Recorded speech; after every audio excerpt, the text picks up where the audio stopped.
আসসালামু আলাইকুম প্রিয় শিক্ষার্থীবৃন্দ, এই টিউটোরিয়ালে আমরা আলোচনা করব অটোক্যাডের নেভিগেশন টুলসগুলো নিয়ে। অ্যাকচুয়ালি নেভিগেশন বলতে আমরা বুঝি কোনো একটা ড্রয়িংকে জুম ইন করা, জুম আউট করা, পেন টুল ব্যবহার করে ড্রয়িংকে মুভ করা, এই কাজগুলোকে আমরা নেভিগেশন বলে থাকি। এই নেভিগেশন কাজগুলো আমরা নেভিগেশন টুলস ব্যবহার করে করতে পারি।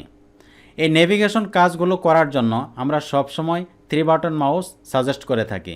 এই 3 বাটন মাউসের লেফট ক্লিক, রাইট ক্লিক এবং scroll wheel with click function ব্যবহার করে আপনি সহজেই এই নেভিগেশন কাজগুলো করতে পারবেন। তবে আপনি যদি অটোক্যাড ল্যাপটপে ইউজ করেন এবং 3 বাটন মাউস ইউজ করতে না চান, টাচপ্যাড ব্যবহার করেও আপনি নেভিগেশন করতে পারবেন। আমি আপনাদেরকে দুইটা মেথডই দেখিয়ে দিব। প্রথমে আমরা আলোচনা করি মাউস ব্যবহার করে কিভাবে নেভিগেশন টুলস ব্যবহার করা যায়। এটার জন্য আপনি যে অবজেক্টটা আপনি জুম ইন করতে চান, সেই অবজেক্টের উপর কার্সর রেখে আপনি যদি স্ক্রল হুইলটা ঘোরাতে থাকেন, তাহলে দেখতে পাবেন আপনার অবজেক্টটি জুম ইন হচ্ছে। এবং একইভাবে তার উল্টা দিকে যদি আপনি ঘোরাতে থাকেন স্ক্রল হুইল, তাহলে আপনার জুম আউট হতে থাকবে।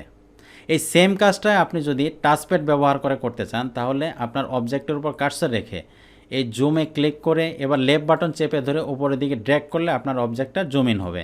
একইভাবে নিচের দিকে ড্র্যাগ করলে জুম আউট হতে থাকবে। সেম কাজটাই আপনি এই নেভিগেশন বার ইউজ করে আপনি করতে পারবেন।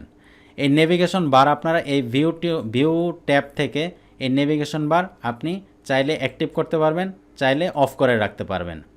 আমি অ্যাক্টিভ করে রেখে আপনাদের দেখাচ্ছি যে এখান থেকে কিভাবে জুম ইন এবং জুম আউট করা যায়। এখানে জুম একটা অপশন দেখতে পাচ্ছেন, এই ড্রপ ডাউন এরোতে ক্লিক করলে জুম ইনে যখন ক্লিক করবেন আপনার ড্রয়িংটা দেখতে পাচ্ছেন যে জুম ইন হচ্ছে। একইভাবে এটা জুম আউট করার জন্য জুম আউটে ক্লিক করলে জুম আউট হয়ে যাবে। এখানে আরও 2-3টা অপশন আছে, যেমন জুম উইন্ডোতে ক্লিক করে এবার যদি আপনি যে অবজেক্টটা আপনি জুম ইন করতে চান, সেই অবজেক্টটা সিলেক্ট করার সঙ্গে সঙ্গে দেখতে পাবেন আপনার অবজেক্টটা উইন্ডোতে ফিট হয়ে গিয়েছে। একইভাবে জুম এক্সটেন্ড নামে একটা অপশন আছে, জুম এক্সটেন্ড। এই জুম এক্সটেন্ডটা খুবই গুরুত্বপূর্ণ একটি অপশনস। সাপোজ আপনার কোনো একটা ড্রয়িং জুম আউট করতে করতে ইনভিজিবল হয়ে গেছে, এটা কোথায় আছে আমি আর দেখতে পাচ্ছি না। এটাকে উইন্ডোতে নিয়ে আসার জন্য আপনি আপনার স্ক্রল হুইলে ডাবল ক্লিক করলে আপনার অবজেক্টটি বা ড্রয়িংটি উইন্ডোতে ফিট হয়ে যাবে। সেম কাজটাই আপনি এই নেভিগেশন বার ইউজ করে করতে পারেন। এই জুম এক্সটেন্ডে ক্লিক করার সঙ্গে সঙ্গে আপনার ড্রয়িংটি বা অবজেক্টটি আপনার উইন্ডোতে ফিট হয়ে যাবে। এখানে আরেকটা অপশন আছে, সেটা হচ্ছে জুম অবজেক্ট।